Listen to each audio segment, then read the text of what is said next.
Les aigles se rassemblent. Chère épouse de la volonté parfaite. Ô cher Dieu, nous ne voulons pas ta volonté permissive, Père. Puissions-nous marcher dans ta volonté parfaite. Puissions-nous ne pas juste prendre une parole ici et là, pour la faire correspondre à un dogme ou à un credo, ou quelque chose. Puissions-nous prendre la parole telle qu'elle est, croire au plein évangile, tout ce que Jésus nous a enseigné à faire. Être dans la volonté parfaite de Dieu, c'est notre plus grand et notre plus profond désir. Nous ne voulons jamais lui déplaire. Nous voulons plutôt lui plaire dans tout ce que nous faisons et disons. Nous voulons être ses fils et ses filles adoptés et manifestés. Comment pouvons-nous trouver comment être dans sa volonté parfaite et comment lui plaire? Nous devons consulter sa parole, car nous savons que sa parole est la vérité et la vie. Sa parole est toujours la même, son programme est toujours le même, car il ne peut pas changer. La parole nous dit que la manière dont il a fait les choses la première fois sera la manière dont il les fera toujours. Il doit rester le même éternellement. Son but a toujours été le même. Ses actions ont toujours été les mêmes. La manière dont il conduit les choses, la manière dont il guérit les gens, la manière dont il conduit son peuple. Il demeurera toujours le même. La Bible nous dit dans sa parole immuable que la parole du Seigneur ne vient qu'à ses prophètes. Il ne la révèle jamais au clergé ou à un théologien, seulement à ses prophètes. Il a aussi dit qu'il ne faisait rien sans l'avoir premièrement révélé à ses prophètes. L'homme a toujours désiré un système fait de main d'homme, un groupe d'hommes pour les conduire. Mais cela n'a jamais été la manière de Dieu. Il envoie toujours un conducteur appelé par Dieu, un prophète consacré par Dieu, avec la parole, pour conduire son peuple. Ce prophète était confirmé et choisi pour être le conducteur de l'heure. Dieu a choisi et a placé bien d'autres conducteurs consacrés et remplis du Saint-Esprit. Et ils ont leur place, mais il a prévenu ses conducteurs, tenez-vous loin de cette colonne de feu. Que fait cette colonne de feu? Elle conduit les gens jour et nuit. Puis la parole nous dit, ce qui arriva au jour de Sodome arrivera de même le jour où le Fils de l'homme paraîtra.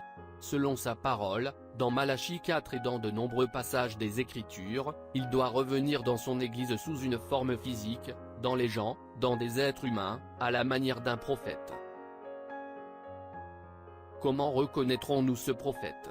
Il prouvera qui il est par la parole. Il connaîtra même les secrets du cœur. Il révélera toute la parole aux gens. Il sera confirmé par la colonne de feu pour conduire l'épouse. Dieu sera même photographié avec son prophète. Certains seront comme Jean, sur l'île de Patmos, et essaieront de l'adorer, mais il dira, garde-toi de le faire. Je suis ton compagnon de service, l'un des prophètes. Adore Dieu. L'épouse saura qu'il ne faut pas l'adorer lui, l'homme, mais plutôt adorer le Dieu dans cet homme. Il saura qu'il est celui que Dieu a choisi pour apporter les paroles infaillibles. Il saura qu'il était ce 7e ange messager choisi par Dieu. Le monde verra et entendra la voix de Dieu parler à travers lui et il verra le premier Adam pleinement restauré. Il conduira l'épouse par une colonne de feu. Il recevra ces informations du logo et les offrira à l'épouse, qui sera en route vers le pays promis. L'épouse aura la révélation et elle saura que c'est le messager pourvu par Dieu. C'est la voie pourvue par Dieu. C'est la volonté parfaite de Dieu. Venez vous joindre à nous dimanche, à 14 h, heure de Jeffersonville, pour écouter « Dieu change-t-il d'avis ?» Fr. Joseph Branham.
Shalom. Si cette vidéo a été une bénédiction pour votre vie, aimez, partagez et abonnez-vous à notre chaîne YouTube. Dieu te garde, chers frères et sœurs. Quiero amarte, Señor, y sentir la paz excelsa de tu amor.